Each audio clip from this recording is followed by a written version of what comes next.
नमस्कार पिंटूदा. नमस्कार. पिंटूदा, आज दहिवल्या पाठीमध्ये एक प्रेक्षणीय शर्यत झाली.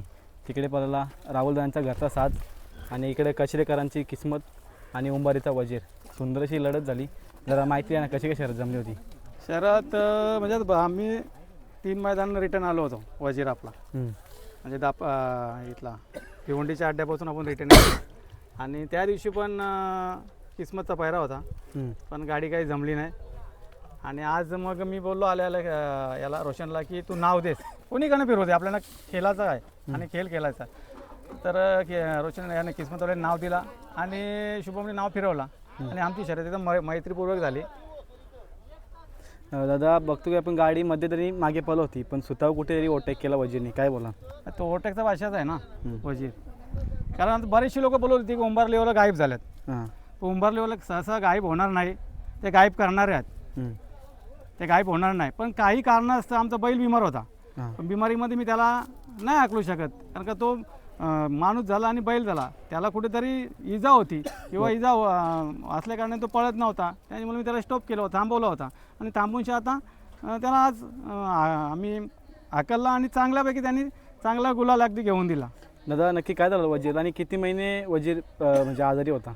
वजीर 2 महिने कंटिन्यू बिमार होता आणि त्याला मोठी बिमारी झाली होती, कारण का त्याला लिव्हरचा थोडासा प्रॉब्लेम झाला होता. तर डॉक्टरच्या सल्ल्यानुसार आपण ट्रीटमेंट केली आणि ट्रीटमेंटमध्ये डॉक्टरने सांगितले कमीत कमी 2 महिने तुम्हाला थांबावं लागेल. तर त्या हिशोबाने थांबवला आणि मध्ये पण इथं उसडण्याला पण चांगला गुलाल केला होता आणि बोनवलीला पण चांगला गुलाल केला आणि तिथून बैल बैठीत होता, कारण का गाडी काही त्याची जमत नव्हती. बरोबर. आणि आज मी बोललो आल्या की होईल ते होईल, नाव द्यायचा किंवा कोणी नाव फिरवायचा, याच आम्ही घरून निर्णय करून आलो होतो, निर्णय घेऊन आलो होतो की आज 100% शर्यत खेळणार आणि चांगली मैत्रीपूर्वक लढत झाली. दादा, आपण बघतो जेव्हा आजारपणामध्ये मेहनत घेतली त्या मेहनतीचं आज वजीरने फल दिला. किती महत्त्वाचा होता आजचा गुलाल, काय सांगाल? ना, गुलाल तर खूप महत्त्वाचा होता. तो आजारातून उठून त्याने 2 गुलाल आपल्याला चांगले मोठे गुलाल घेऊन दिलेले आहेत आणि आता 3रा गुलाल झाला आजारातून उठून. आपण बघतो की वजीर आणि मथुर दोघे एकत्र पळायचे, आज विरोधामध्ये आले ना. वजीर आणि मथुर 2 वेळा एकत्र पळाले आणि 2 वेळा विरोधात पण पळाले आणि तिसऱ्यांदा आज वजीरने गुलाल केला. याच्या अगोदर पण आपण राहुलदांच्या सर्जामध्ये देखील आपण शादू पळाला होता, म्हणजे घरचे संबंध आहेत कुठे, काय सांगाल? राहुल शेट्टीचे माझे एकदम चांगले संबंध आहेत आणि आज पण अभिनंदन म्हणून राहुल शेट्टी मला आता जस्ट फोन केला होता आणि अभिनंदनासाठी त्यांनी फोन केला होता, त्यांना मी बोललो धन्यवाद. तर असं नाही की शर्यत क्षेत्र हा मैत्रीचा खेळ आहे आणि भावाभावांचा खेळ आहे की शर्यत झाली म्हणून कुठे भांडणं करणं किंवा हे नाही. शर्यत क्षेत्र हा मैत्रीचा खेळ आहे आणि मैत्रीपूर्वकच खेळायचा. आता आपण बघतो की तुम्ही आता भरपूर वर्ष तुम्ही बैलगाडी क्षेत्रामध्ये, पण कधी तुमचा वादविवाद झाला नाही अजूनपर्यंत? आम्ही घरून निघतानाच मी मुलांना पहिले सांगत येतो की बाबा शर्तीनं जायचं आहे, कोणी हा करायचा नाही किंवा कोणाची वाद करायचा नाही. तर हा क्षेत्र हा खेळाचा आहे आणि हा खेळ खेळायचा, आपल्याला कुठे भानगडी वगैरे करायचा नाही आणि कोणासारखं चिडायचं नाही. बरोबर. दादा, आपण बघतो एलियन देखील हा देखील चांगला पळतो, मथुर पण चांगला पळतो, ती गाडी पण चांगली पळत होती, त्या गाडीबद्दल 2 शब्द काय बोला? अरे एलियन ॲक्च्युली आज मुंबईमधला टॉपचा बैल एलियनच आहे, पण त्याला पैरे चांगले होत नाही, त्याच्यामुळे तो कुठेतरी बॅकफुटला जातो. पण भविष्यात पुढे तो चांगला पळेल आणि त्याला चांगले पैरे भेटतील आणि नक्कीच टॉपमध्ये राहणार तो. दादा, येणाऱ्या काळामध्ये आपल्याला एलियन सोबत वजीर देखील पळताना दिसणार की नाही? बघू ना, आपण बघा पळवण्याचा प्रयत्न करणार, आपण पळेल पण सांगू शकत नाही पळेल किंवा विरोधात पण पळेल, कारण का मैत्रीचा खेळ आणि मैत्रीपूर्वकच खेळ आता. दादा, आता गाडी झाली, तुम्हाला राहुलदांनी शुभेच्छेसाठी फोन केला, तेव्हा कसं वाटलं? का आनंद झाला ना, कारण का बघा हा यो रागाचा आणि याचा खेळच नाही. मी पहिल्यांदा पोरांना सांगितलं बाबा कोणी काही बोलायचं नाही किंवा करायचं, प्रेमाचा खेळ आहे, आपण प्रेमाने खेळायचा. बरोबर. तुम्ही शर्यत झाल्यानंतर काही जलूस वगैरे केलं नाही, काहीच फक्त बैलांना गुलाबद्दल आणि बैल जिथं होती तिथे आणून बांधली, बस. आपला खेळच तसा आहे. प्रत्येक मैदानामध्ये तुम्ही बघा, आम्ही असं नाही की आज 5 वर्ष झाले आपण 1 नंबरमध्ये खेळतो, कोणासारखं नाही आहे. 5 वर्ष लगातार वजीर 1 नंबरमध्ये, पण आम्ही कधीच कोणाला बोललो नाही किंवा कोणाशी असं म्हणजे अशी भाषा पण नाही केली की हा असा ना तसा. पण आमच्या बैलाला लोक खूप नावं ठेवतात किंवा ट्रोल करतात, पण त्यांचं त्यांच्यावर राहू द्या, तो त्याचं काम करून दाखवतो. म्हणजे जेव्हा वजीरला ट्रोल करतात तेव्हा वजीर त्यांना करून दाखवतो, त्याचं उत्तर तो जरूर देतो. दादा, जेव्हा संघर्ष काल असतो तेव्हा संघर्ष कालामध्ये ना भरपूर चढ उतार येत असतात, त्याविषयी काय सांगाल? संघर्ष कालामध्ये म्हणजे चांगला, आज मला तर चांगला अनुभव आला, कारण का लोक ना, मी पैऱ्यांसाठी पण बऱ्याचशा जणांना फोन केलं होतं मध्ये जेव्हा वजीर बिमार होता तेव्हा, हम्म. पण कोणी दिला नाही. पण माझ्याकडे घरचा होता.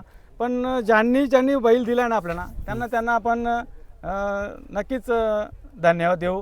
पण आज वजीरने जी बैलं पुढे आणल्यात ना, बरोबर. जी बैलांना कोणी विचारत नव्हता या मुंबईमध्ये सुद्धा वरनं घाटावरनं आलेली सुद्धा त्याला वजीरने पुढे आणल्या. पण तेच बैल तेच लोक आपल्यावर उलटे फिरतात, जे आपले नातेवाईक असोत किंवा कोणी असोत. हम्म. असं आहे.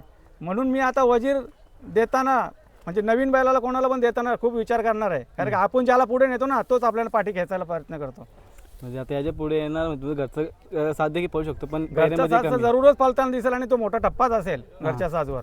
मी बोलून दाखवतो आता. दादा आज गाडीवरती पंकज ड्रायव्हर होता, काय बोलत आहे पंकज ड्रायव्हर? पंकज ड्रायव्हरचा नादच नाही आहे. पंकज ड्रायव्हर आहे ना, आज माझं बघ गणपत पण आपला घरचा ड्रायव्हर आहे, सूरज आहे, पंकज आहे. जे ड्रायव्हर आपल्या गाडीवर बसतात ना ते एकदम आपलीच माणसं असतात आणि ते त्यांची बैलं समजूनच बैलं हाकलतात. बरोबर. दादा किस्मतविषयी काय बोला, कारण की पब्लिकने चांगला किस्मत पळाला. आता किस्मतचं काय तुम्हाला सांगतो, किस्मत पण लोक काय सांगतो किस्मत बॅकफुटला गेला असा तसा, पण किस्मत मला माहीत आहे किस्मत काय आहे, तो किस्मत काय करून दाखवेल. आज त्यांनी ते करून दाखवलं. आज 2 अड्डे मी मागच्या याच्या आपल्या बोनवलीच्या अड्ड्यात पण किस्मतच पैरा होता आपल्याला, पण तेव्हा पण गाडी झाली नाही. आणि आज पण मी मुद्दामून आज मला पैरासाठी चांगले फोन आले होते. मी बोललो नाही किस्मतवाल्यांचा आपण त्यांना शब्द दिला आहे आपण फिरायचा नाही, आणि ती गाडी एकदा पळूच आपण, आणि ती गाडी खूप चांगली पळेल ही मला गॅरंटी होती. दादा ही गाडी तुम्ही आजची समोरून बघली का पळताना? नाही ना, मी पाठी होतो. हां का. दादा किस्मत माझ्या मालकाविषयी काय बोला, कारण की एक ते पण साधे स्वभावाची माणसं आहेत. आणि ते हे बघ त्यांचा आणि माझा सेम स्वभाव आहे, कारण ते पण कुठेच त्यांचा हे नसतो. चांगली माणसं आहेत आणि रोशन भाऊ आणि माझा चांगला म्हणजे संपर्कात आहेत ते पण, आणि आमचे एक मित्रच आहेत, ते भाऊच आहेत, आणि भावांची बैलं पळाली.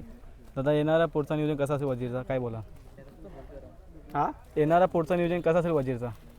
वजीरचं नियोजन असेल ना, वजीरचं नियोजन आता बघू. आता आम्ही त्याला डॉक्टरने सांगितले 10-15 दिवसानंतरच गॅपमध्ये बैल पळवायचा. त्या हिशोबाने डॉक्टरच्या सल्ल्यानुसार आम्हीच पळवतो. आणि एक तुम्हाला सांगायचं आहे आवर्जून, बोला. किस्मत आणि आपली शर्यत सुद्धा झालेली आहे, आणि जी गाडी कोणाला पडत नव्हती, किस्मत आणि सैराट, ती गाडी आपल्या वजीरने खिडकालीच्या मैदानात पाडलेली आहे. आणि तेव्हापासून किस्मतवाले मला फोन करा, म्हणजे हे रोशन भाऊ असं मला सांगत आता बैल कधी देशील, बैल कधी देशील. बैल बिमार होता म्हणून त्याला दिला नाही. जरूर ही गाडी डबल वन तुम्हाला पळताना दिसेल. दादा इतक्या वेळ दिल्याबद्दल खूप खूप धन्यवाद, आणि अशीच वजीरची काळजी घ्या. तुम्ही पण आमच्यावर थोडीशी लक्ष असू द्या.